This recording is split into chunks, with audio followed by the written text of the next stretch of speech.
Radio. Live from Washington, D.C., it's Quintessential Listening, Poetry Online Radio. Now, here's your host, Dr. Michael Anthony Ingram.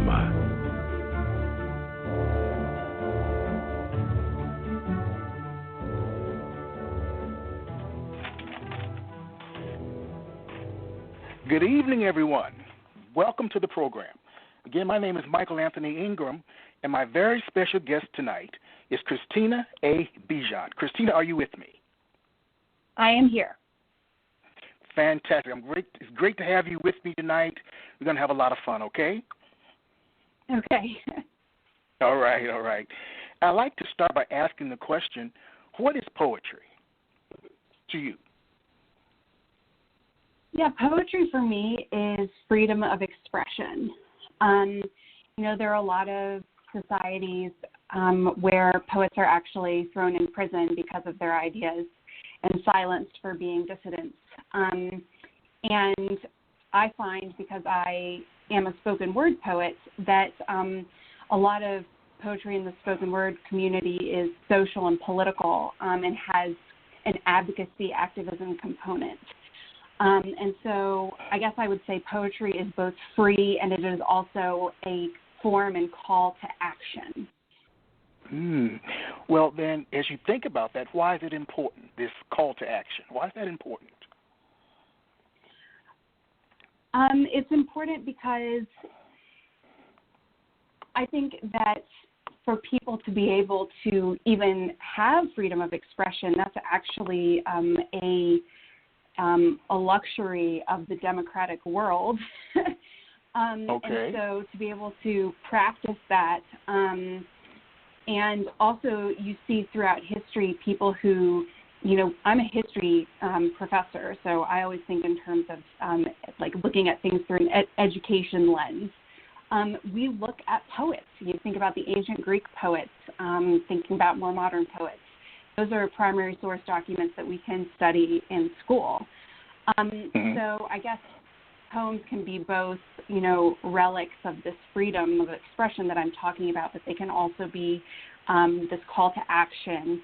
And I started writing poetry, and I guess I would say I became a spoken word artist in Washington, D.C., which, as far as I can tell, has the most active and exciting spoken word community probably in the world. And every time you go to an open mic, you feel this sense of, oh my goodness, what are we going to talk about tonight? What causes are we going to fight for? How is our art going to reflect what's going on in the world today? And so these spoken word open mic nights are almost community meetings and platforms for people to freely express their ideas. All right. Well, as you think about your work, your body of work, what are some of the predominant themes that you discuss? So, I did mention the social and political yes. dimension of, poetry, for me at least. And that's definitely the case for the poems that are published in my debut poetry collection, Green Horses on the Walls. And that's what I'm going to be reading from this evening. And I would say the main themes are crimes of communism. So my family is from Romania, which was under the Soviet sphere of influence during the Cold War and had a brutal communist dictatorship. And my family were victims of those crimes, crimes against humanity. And actually one of the questions, that I was thinking about to prepare for tonight was, what are the most important poems, the three important poems that I've written?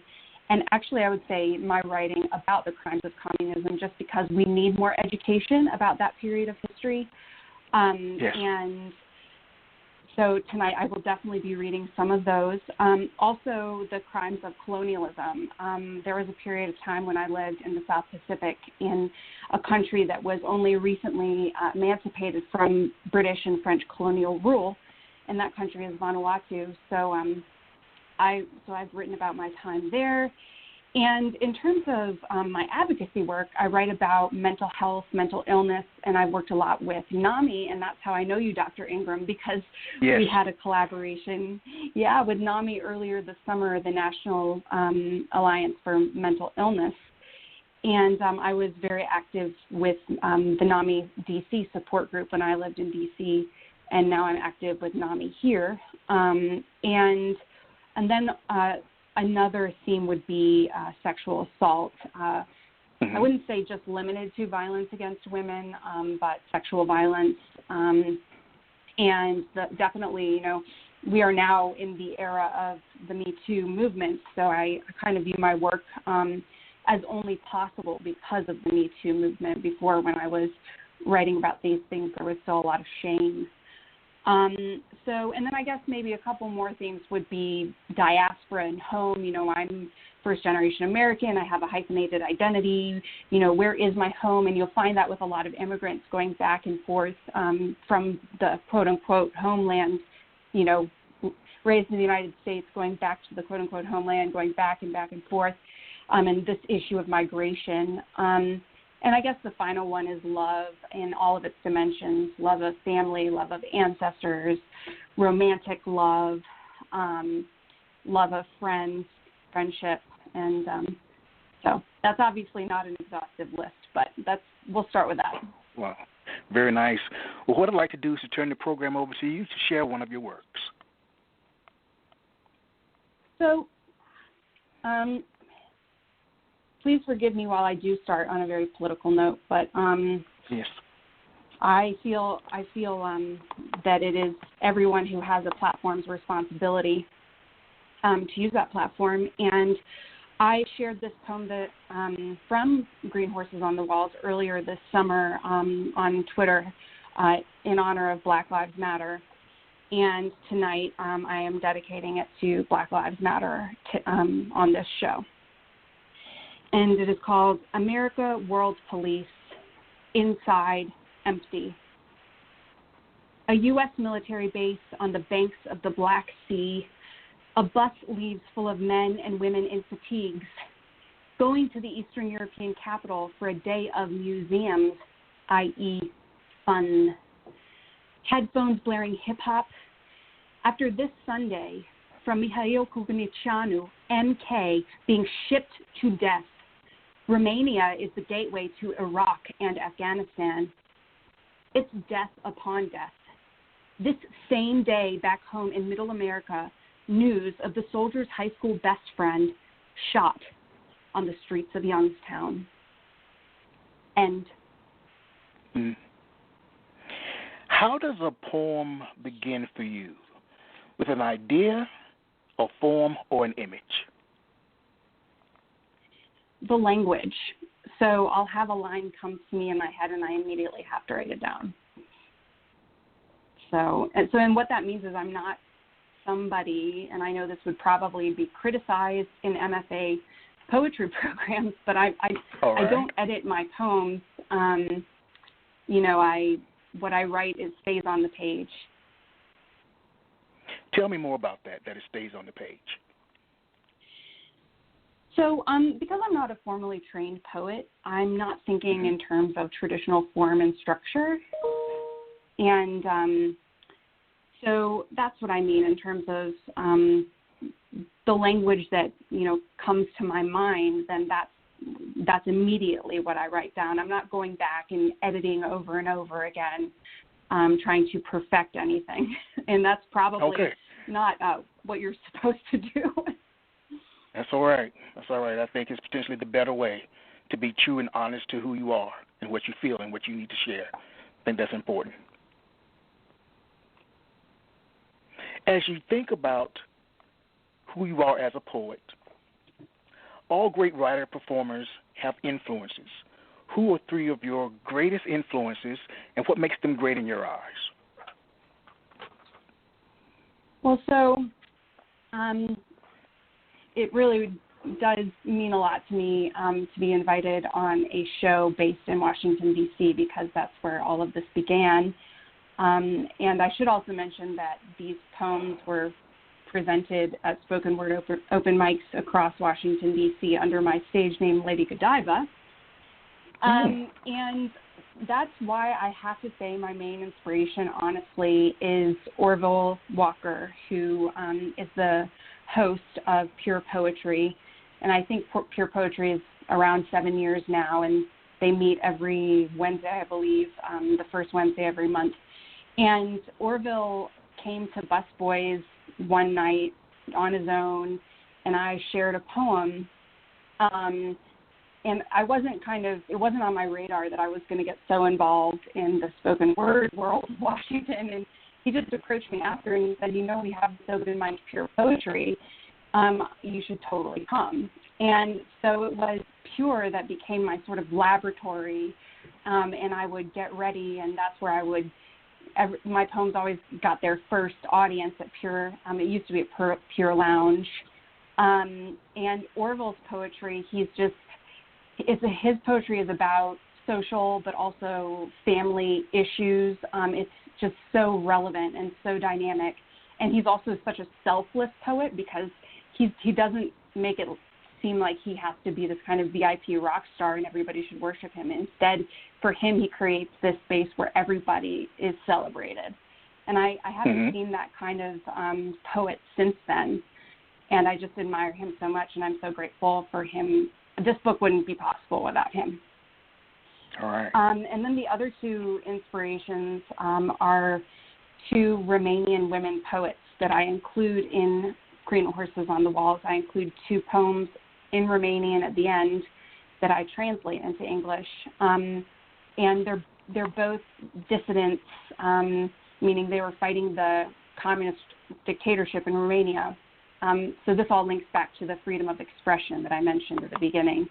And they were both fighting for justice through their poetry. And their names are Ana Blondiana and Nina Cassian. All right. Please share another piece of your work. So for the next step, I thought to introduce this mystical land of Vanuatu, which is an archipelago nation in the South Pacific between Fiji and the Solomon Islands, very close to Australia. And one poem is incredibly short, so I'm going to read that and then immediately go into the next poem in terms of the Vanuatu representation in this collection. On Efate. While doing yoga on our lagoon-side patio, I noticed a canoe in the water, holding 4 men who watched me through binoculars. I waved. At that moment, my cell phone rang, and the First Lady invited me to her island. Next poem, Beyond Language. Escorted to an island that requires an invitation, another world just on the other side of a resort, so secret that those in the know it's there. Those who don't know live in ignorant bliss. An island that transcends language because her language itself is secret. There I met the poetess. A distinguished old lady welcomed me into her home. We sat on her veranda, and she giggled when I told her of my admiration. A voice of the revolution, she couldn't have been more humble. Why had I been so nervous? But a secret island is not only giggling grandmothers or revolutionary writers, but also a world unseen to so many. A tremendous honor had been bestowed on me. And with that came a fear that arose only after I ate durian fruit with her niece that afternoon. When the Europeans arrived in the tropical Amazon, their method of writing was soon observed by the tribal chiefs to be a tool of power. So those illiterate pretended to be literate. A new form of subordination began. The secret island, these powerful people dominate society already. And now, completely unintentionally, thanks to literature and art, I had been welcomed into a home forbidden to their countrymen. End. Both pieces were very powerful, extremely powerful. What did you learn about yourself living on this archipelago? Who are you as a consequence, as a result? It completely changed everything. Okay. First of all, I was one of maybe 3 Americans living in the capital city of this country. So that was a shock of an experience. But I think much more is the history and also present-day reality of racism in the country. And it was so in your face and uncomfortable, and it felt like, honestly, 19th century, I'm from North Carolina, so I can only imagine, but, basically pre-Civil War era South of the United States. That's what I imagine it would be like, and that's the way Vanuatu felt. I lived there 10 years ago. So it made me think about humanity in a totally new way, and it made me think about what matters in life, because I had come off the kind of the DC rat race of, getting the degrees and working your way up the ladder, and I found myself in Vanuatu, and of course none of that mattered. And I think that I would say those 2 things really, really just changed the direction of my life. All right.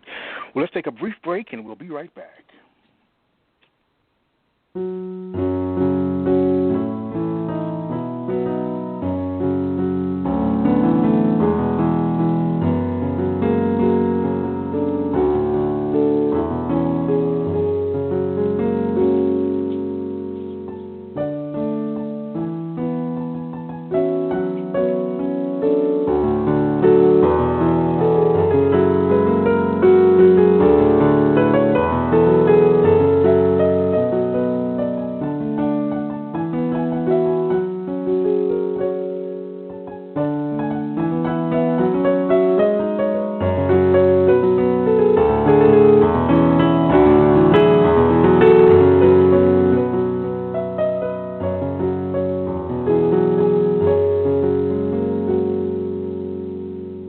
Back. My name is Michael Anthony Ingram. I'm here with Cristina A. Bejan.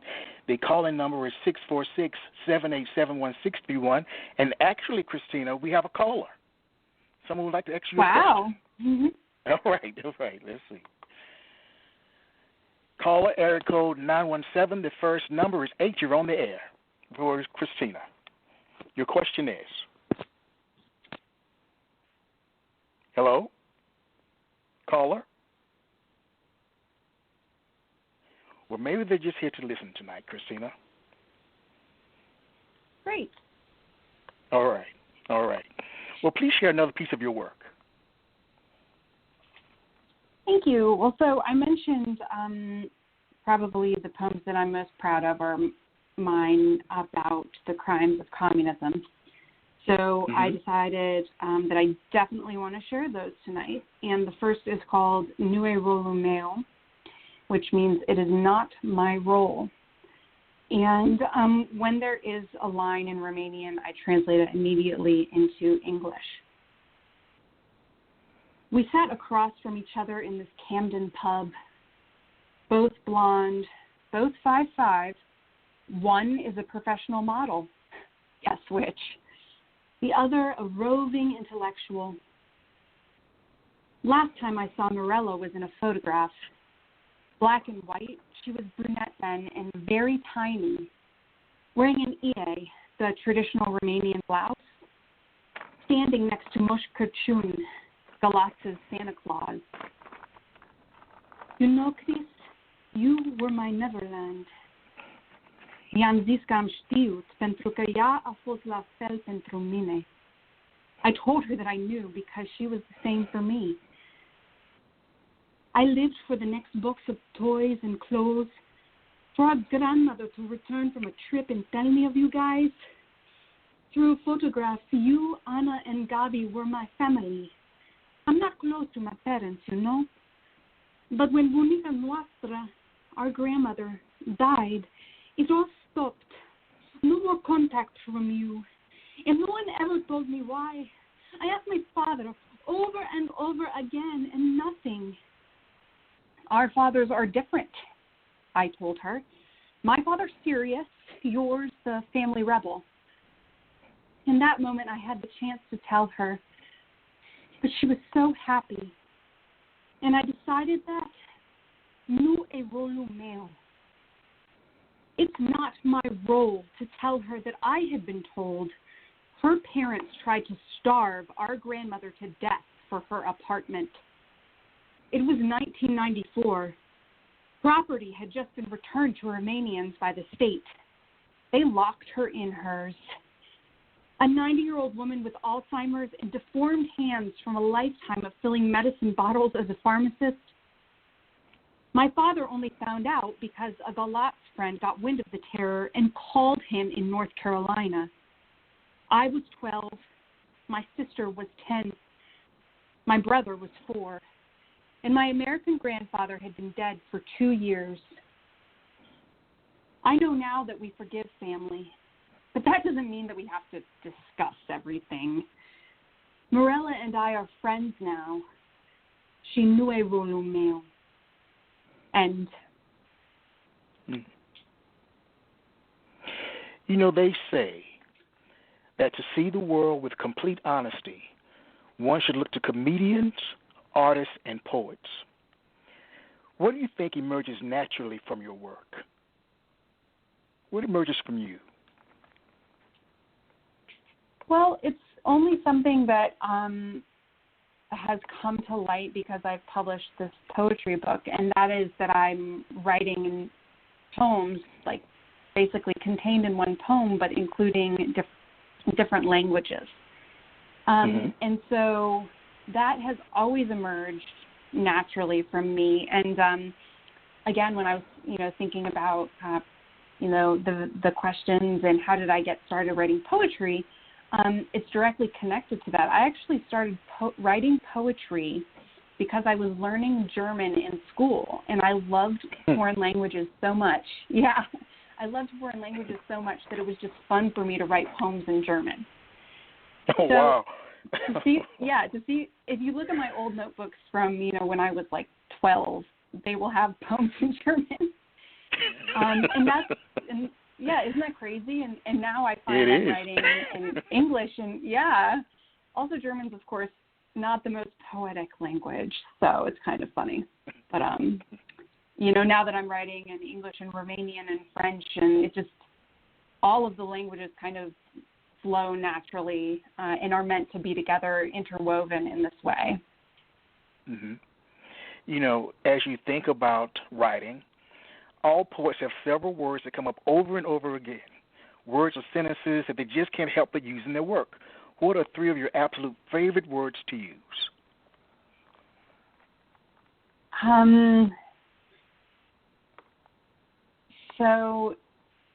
Favorite words. Oh, my goodness. Well, that's why we ask the hard questions on this show.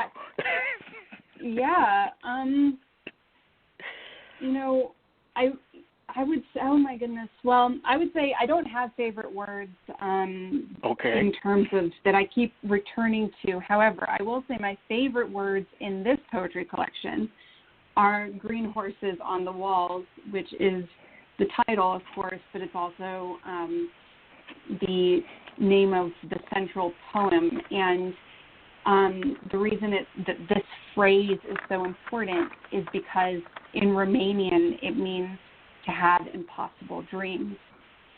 And it's an expression that a lot of kids hear growing up with their parents telling them that they shouldn't dare to dream, they should just get serious, and that was my case. And so for the Romanian audience to see green horses on the walls, like, oh my goodness, I know that expression. But yeah, I will definitely share that poem tonight. All right, all right, all right. Would you like to share it now? Yes, that's a perfect segue. All right. Yeah, okay. Green horses on the walls. Talvez peperes. Green horses on the walls. Asta fosse lancha putin minterna. That's how it was in the beginning of my mind. Viscerally mele, now fost possibile. My dreams were not possible. Ampos nebuna, I was crazy. Batuta in cap, hit in the head. Cristina, fi serioasa. Cristina, be serious. But Eduard, talvez peperes. You only want green horses on the walls. Green horses on the walls. The Romanian expression for having delusions. From the start, I was told my dreams weren't possible, that I was crazy, that I needed to be serious. But theater was a hobby. I was always merely chasing the green horses, and it was time to grow up because they didn't exist. But I know my need to write exists. I know that the open page is the reservoir for my joy and pain. I know the sweat-stained floors of an empty theater welcome me. I know that my dimensions cannot be confined to a DCCV, a list of degrees and honors. Now perhaps those don't truly exist. Can they capture a beating heart, prayers, kindness, caring for our elders and children, or the next play that is on the tip of my pen and igniting my mind with excitement? The straight-jacketed list to DC and press is what confines and lies. My truth is displayed on the open canvas of my art. My truth runs with the green horses, through the fields, down Rockville Pike, and eventually all the way through the heart of DC, 14th Street. I hear them calling, Cristina, hi a casa, calling me home. As I walked today through a canopy of trees, I crossed paths with a butterfly, and I came home to write this poem, and neither were or are delusions. Talvez peperes, a durat 34 de ani. Green horses on the walls. It took 34 years. Pentru mine să știu, for me to know, adânc în inima mea, deep in my heart, că sunt exact cum a creat și a vrut Dumnezeu, that I am exactly how God created and wanted. Și pentru asta sunt pur și simplu mulțumită. And for that, I am simply grateful. End. Wow. You know, I can sense the pride that you feel for who you are and your work and your beliefs. If you had to convince a friend or colleague to read your book, which I'm sure is available on Amazon, am I correct? Yes, and thank you. I wanted to not forget to mention my book is available on Amazon in both paperback and hardcover. It's also available on other online sellers, including Walmart. But you can order it directly from me if you want a signed copy and also at a discount by sending me a DM to my Facebook account, which is Cristina A. Bejan. All right. Well, if you had to convince a friend or colleague to read your book, what might you tell them? I would say, first of all, that these are spoken word poems. And so if you're interested in performative poetry, this might be a good introduction. I know, at least for the Romanian community, I'm very involved with the Romanian community. This is, for many, their introduction to spoken word poetry. And I would say, you know, in terms of being part of the Romanian diaspora in this search for identity, reconciling painful history, I've mentioned the crimes of communism a couple times, and this kind of two-body experience of feeling that you're both in Romania, but you're in the United States and reconciling that. So, I mean, I have found so far that the Romanian community has been incredibly supportive, and really a lot of my poems have resonated with the Romanian American experience. And finally, I would say the advocacy piece in terms of mental illness and sexual assault. If you are looking for poems that address these issues head on, they are still very stigmatized, and it took a lot of courage for me to put them in print and publish them, and now I feel so empowered that I did, but there was a period where I really was scared to have these out there. I can understand. You have another caller. Should I bring this person in? Yes. All right. Area code 303. The first number is 6. You're on the air with Cristina. Good evening. Hello? Well, I think this person wants to listen as well, Cristina. All right. Great. The more listeners, the better. You have a lot of listeners. Please share another piece of your work. I have mentioned communism so many times. I'm going to share one more. And I want to clarify, we're talking about communism in the 20th century. So this word is thrown around, especially with the election coming up, and I think a lot of people are not really sure what it means. So my poems that are about that period of Romanian history, I think, are a really tragic window into what it looks like there. So I'm going to share one of the poems, and then I just want to say I have a prose poem called Opening the Orange Envelope that is explicitly about what my family survived under communism. We're talking about imprisonment, labor camp, secret police. But I'm not going to read that on the air just because it's a prose poem, so it takes a long time to read it. But that's in the book as well. So this one is called Under Your Mattress. Put it under your mattress.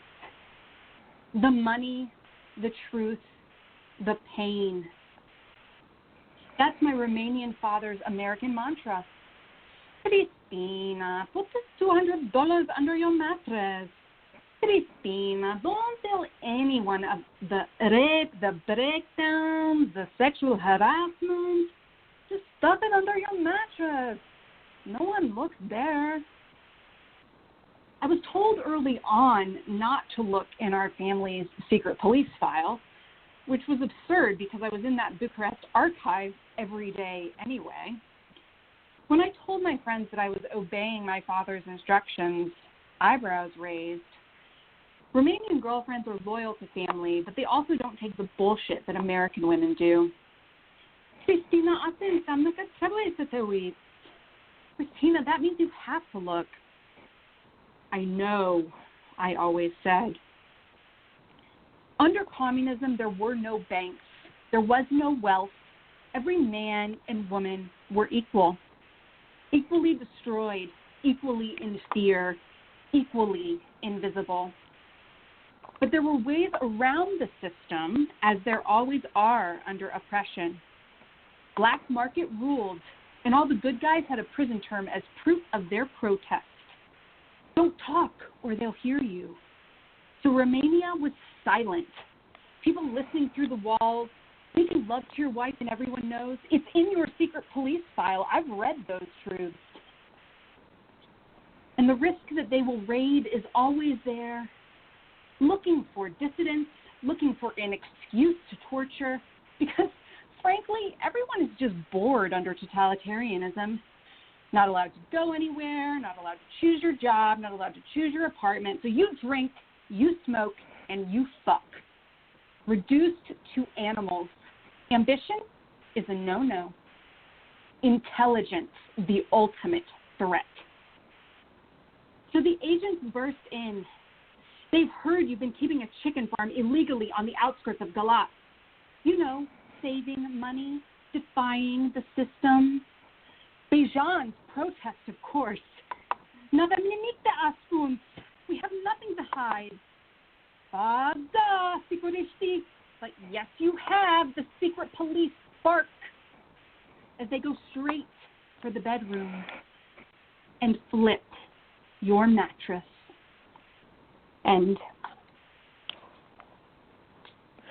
Does writing energize or exhaust you?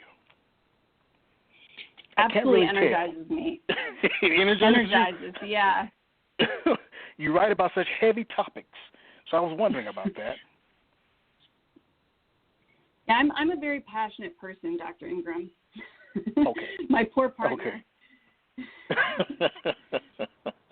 Well, what do you view as the easiest part of the artistic process?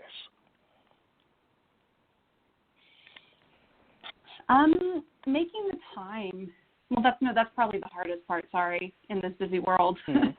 The easiest part. I think the easiest part is also takes a little bit of effort, and that is just exposing yourself to art, being a sponge of all things creative, meaning listening to new music, in the era before COVID, going to a play, now going to socially distanced plays, Yes. Obviously consuming art. I think that's really important.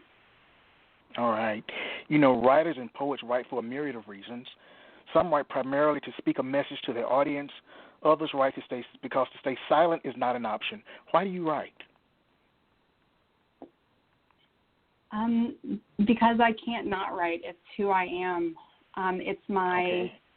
Okay. I was joking with my dad the other day. I'm like I said, I'm in education and I absolutely love teaching. But in a way, teaching is my quote unquote day job because otherwise I'm just writing poetry, plays. I write articles for an Armenian newspaper in the States. It's like I cannot not write. I'm always writing something. Wow. Do you think that you were meant to be a poet? I think that I was meant to be because it happened, but it certainly wasn't part of the plan. I understand. Share another piece of your work. I want to hear more of your work. Share some more. If you're curious about the Romanian experience, I recommend you buy my book. So, all right. I am moving on to a DC poem that links us to Vanuatu and then takes us back, called #Simplicity. An American girlfriend I met in Bucharest recently told me that the cure to all my woes would be to keep it simple. Try telling that to the D.C. girl living the millennial dream of a federal contract in her own nonprofit. Family duties and issues, can't go to NC, can't bring myself. Need to make love to a man, but D.C. guys just don't get down like that. I tried again with the perfect candidate with my background, languages, and baggage. He came to me in a dream to tell him to try again. And in real life, he texted me that it's not me, it's him, after apologizing for taking a week to reply because it was the end of the fiscal year at the World Bank. I said, thanks, Alex. I learned the simplicity lesson a long time ago. June 10th, 2009, I lost a colleague to a brutal racist attack on our federal building. Hearing his wife's cries at the funeral told me what to do. I gave up a job in Romania and any prospects in the U.S. to move to an island in the middle of the Pacific and keep it simple. Just love my man, do what he needed, simply be there. Do the groceries, make love, talk to him about his job and anxieties. I was ready, but nothing could prepare me for island life. Everyone knew he had an affair with a tourist before I arrived. He likes blondes, I said of my brown partner, trying to laugh it off. He pretended we were married everywhere, to the gardener and his pregnant wife, to the ambassadors of Australia, Kiribati, PNG, New Zealand, and their wives. I was owned like women on that island are, but without any of the security. We fought worse in the third world than our second and first world previous versions of self knew possible. Exile from bedrooms, visits to work to make up and cry. And one day he raised a hand to me, and I knew it was over.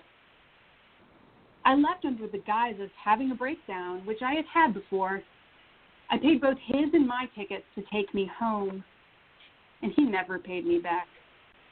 On the phone, he would yell after I told him my father had been diagnosed with cancer. Port Vila is my city, Cristina. Vanuatu is my country. As I'd ask where and when we were supposed to see each other again.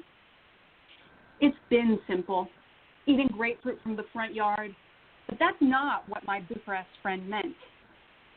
Simple as someone to talk to. Simple as someone who won't try to use you. Simple as someone who can listen. Simple as someone who will hold you. Simple as someone who won't judge. Simple as someone who isn't entitled. Simple as someone who can love. I told the same friend yesterday that I just need someone to hug. She told me, Sophia, her daughter, has a pillow. Grab a pillow. Sophia's 11, I shot back. But maybe the Bucharest friend has a point. She and I can talk endlessly about extramarital affairs, transcontinental Skype sex, yet as we humans each close our eyes and hope to open them in the morning, it's just me, just as I was at prepubescent 11, before hormones drove me to lose everything and tempt me to compromise my empire of one right now. Luckily, I currently own 4 pillows. Hashtag simplicity. End. What do you think? Very nice. What do you think is the relationship between your speaking voice and your written voice? If there is a relationship between the two. Because I can see you on stage. I can see you sharing your work, the way that you project, the way that your lived experience is just totally in front of us as I think about it. So what is the relationship? They are directly related, and I would even venture to say that they are the same. And in terms of my being on stage, I think it does need to be said that I'm a trained actress, and I went to college. I went to college to be a theater major. My poor dad. Okay. And so, yeah, so I was supposed to be a Shakespearean actress. Obviously, that didn't happen. Other life exciting things happened, but yeah. Right. Where do you go to write? Where do you go to write? Well, at the moment, I moved to Denver exactly 1 year ago, and my partner and I have been living in this teeny tiny 1-bedroom apartment in downtown Denver. Downtown Denver looks like Manhattan, and so we don't have much space. And my writing desk is in this teeny tiny little corner. When you actually enter the front door of the apartment, is the corner that my desk is in, and I've decorated it with collaging, all sorts of fun things. And so I really create my office desk space by decorating it with things that inspire me.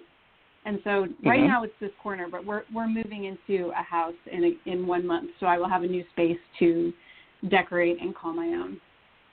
All right. You know, so much is happening in the world.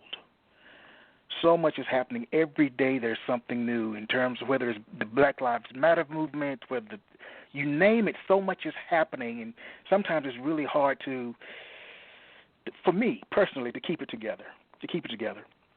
And one of the reasons that I write is primarily it provides an opportunity to get it out of my system. What do you view as being the role of a poet in modern day society? Well, I have let's just say my optimistic, idealistic answer to this question is that we are all citizen activists. All right. And that we really, if we are fortunate enough to have a platform such as you inviting me to share my poems tonight, that we can really advocate for positive change. So now that I've put my toe in the water of the like published poetry universe, I've been seeing that just with any community, I guess, it can be very siloed. Just poets reading poets, talking to poets, and you wouldn't say that there's much exposure beyond this silo. And I mean, that happens in every domain. I mean, not just published poets in the United States, but my call would be for people who do have obviously the talent to put pen to paper to try to get a bigger audience, beyond published poets. Who can you connect with? What are the causes that are important to you that you can advocate for? And that's a challenge for American society. We could have a long conversation about that, but they're really, in this country, there's such a push to specialize. And I'm just trying with my very, very hardest to not specialize. All right, I understand. Please share another piece of your work. Okay, so I mentioned love, and I'm going to share one. Well, if you allow me, I will share these two because they go together. Oh, yes, Is please. that okay, Please share Dr. them both. Ingram? Yes, share them both. Yes. Okay.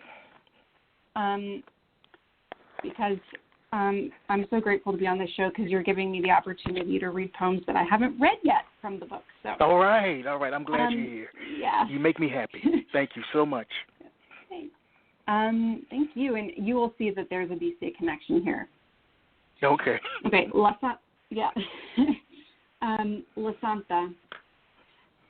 You are darker than any man I have ever known, but the light inside you more blinding than the sun. When we met, the world cracked, and everything I thought was right just flipped. Some people think you are guilty of war crimes.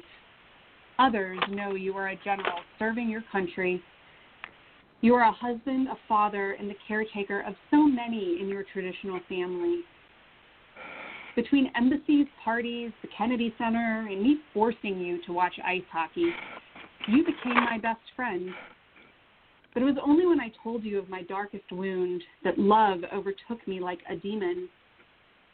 Oh, the agonies you have known. That's what you said. And with that, being the first human being who did not recoil from my personal horror, you listened and told me to be cool. It's all in the past. I don't need to be haunted by it all anymore. So I shed my clothes like I did 10 years of defenses. Follow-up poem is entitled, You Are Not My Boyfriend. You are not my boyfriend, I told the Sri Lankan defense attaché last week. He countered with the bizarre psychoanalysis of the difference between South Asian and Western women. Apparently, South Asian women are controlling yet dependent, whereas Western women are not controlling and independent. Says the man who has 2 live-in Sri Lankan women to cook for him and iron his 3-piece suits. And one of them spoke up to him recently. He told me that's what he hates the most, women who act like men. I bit my tongue. With my American upbringing, my European background, and my D.C. career, funny how La Santa has never thought that I act like a man over the past 8 months. This past Saturday, I spent the day with my former professor, an eminent philosopher from Senegal. We shared a long lunch in French and ran on Africa time as I got to know his wife, his daughter, and his most important disciple who was visiting New York from Paris with her husband and 2-year-old son. After our dessert of fruit and Senegalese tea, Malik showed me some photo albums of his family when they were still in Dakar. These photos were all in their home. Gorgeous photos of his wife, baby photos, photos from family dinner, photos of friends coming over, photos of dance parties, photos of Malik in his glasses at his desk with one of his sons on his knee. I cried on the bus back to D.C. And do you think that someone could really be a poet if he or she doesn't share emotions very regularly or strongly? Can you be a poet without emotion, sharing emotions? I definitely do. I think that, I don't think creativity is necessarily linked to emotion. Okay, tell me more.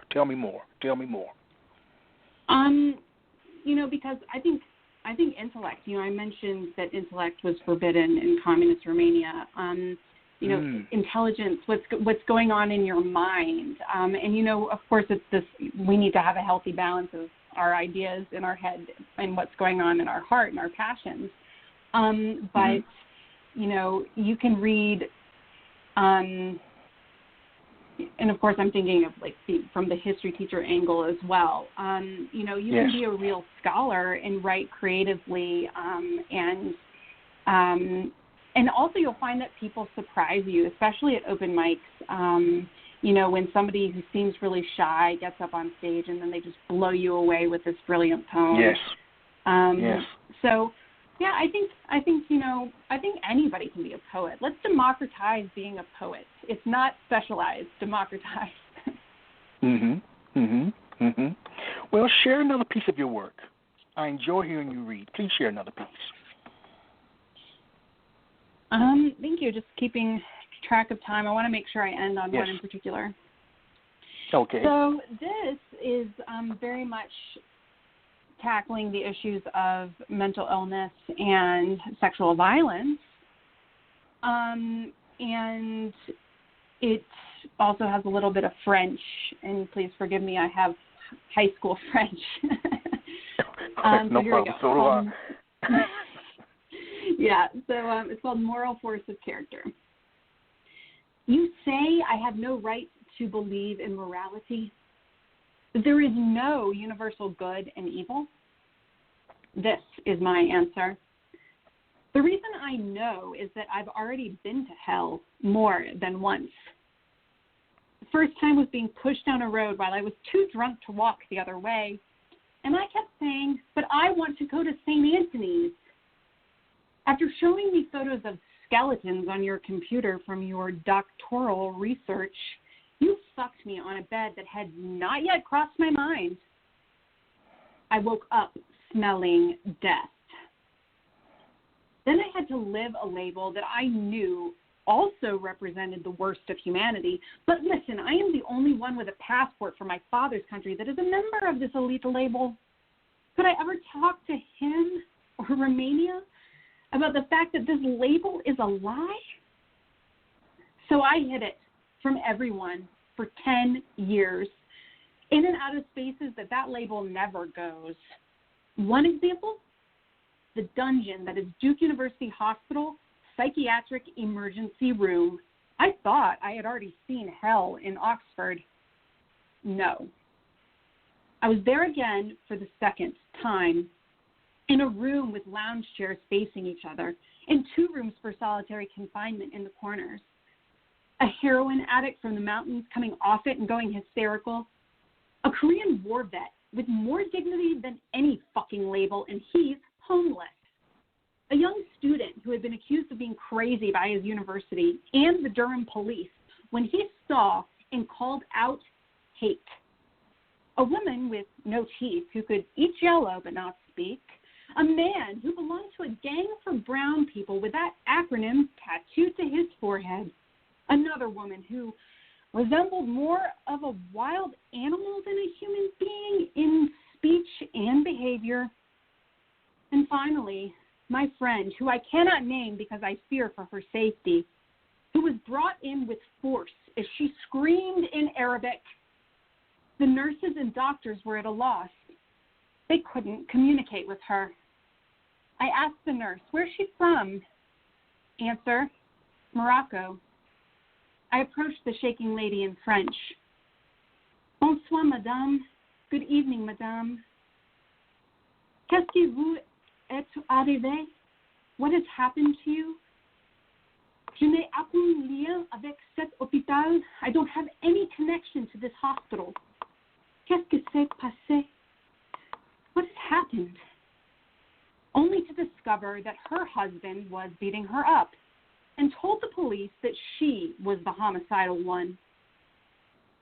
After talking as a group for days and an evening of eating pizza, watching Duke basketball, a new man came to this town. He said nothing. He just watched. And the last thing I remember from Hell Round 2 is this person looking me in the eye and telling me that I had it all figured out. And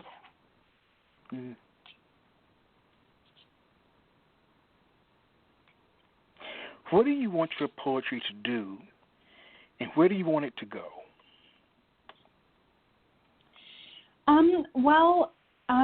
As a writer, I think everybody wants people to read their writing, and I want to get my poems out there, and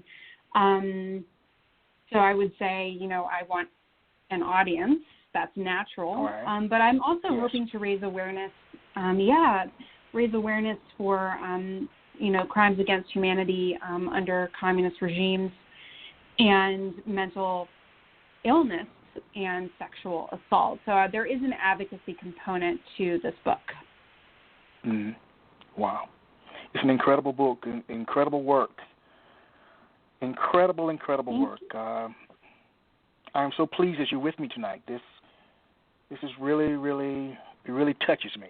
Your work really touches me more than you'll ever know. More than you'll ever know. Thank you, Dr. Ingram. We've got about 4 minutes left. Do I have time for the... Yes. Okay, yes. so I'm going to... You can read as many as you like. This is the perfect one to close it out because it's about being a member of the Romanian diaspora. All right. And you can tell that it's a spoken word piece. Oh, here we go. A tricky diaspora. I'm from a tricky diaspora, an assimilate quick diaspora, a red lipstick, high heels, and skinny perfume cigarettes diaspora. The only thing we are known for is not exactly in our history, Dracula diaspora. Maybe that's why we say we're from anywhere than we actually are. Je suis à Bercy. And I can't actually hear the parental accent diaspora.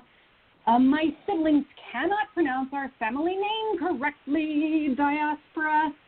Too suspicious and yet too trusting diaspora. Shh, don't talk or they'll hear you diaspora. A country that you've never heard of diaspora. And I silently understand 8 languages diaspora. No pressure to get married ever diaspora. Sex is healthy and beautiful diaspora. And any race is more beautiful than Caucasian diaspora. Unless you're a Roma gypsy diaspora. A politically totally confused diaspora. A Reagan realpolitik diaspora. So you're telling me healthcare isn't free diaspora? All education is always on full scholarship diaspora. But you don't have at least 2 graduate degrees? Doctor. A knowing the world map diaspora. A spiritual but not religious diaspora. And never knowing your grandparents diaspora. A family history so painful that you just never talk about it. A rejoicing through tears when your country's dictator is assassinated diaspora. A real appreciation for a pair of blue jeans diaspora. A not so ancient history of wearing denim on denim diaspora. A deep understanding of the origins of rock and roll diaspora. Ce frumoasă țară e Romania. What a beautiful country Romania is. Is it? Dar în SUA avem un viitor. But in the USA, we have a future. You don't have to be from our diaspora to have heard that one before. And when people hear your work, I'm sure they want more. What's next for you as a poet? Well, as a poet, I'm new to Denver, and I've been to a handful of open mics here. I want to really work the scene here. Of course, this is different. Under COVID, things are virtual, so I'm trying to get out there in my new city.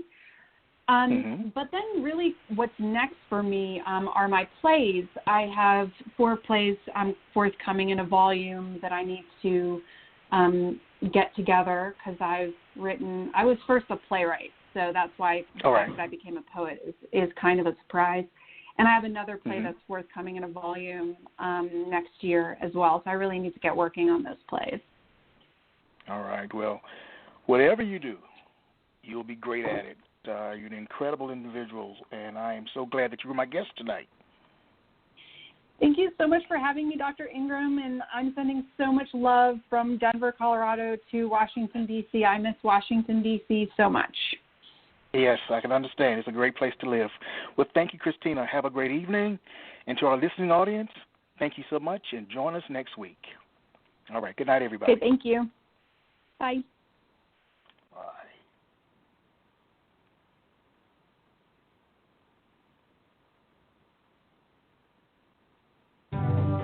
You have just listened to the Quintessential Listening Poetry Online Radio Podcast with your host, Dr. Michael Anthony Ingram. Subscribe to our podcast on iTunes, Spotify, or Stitcher.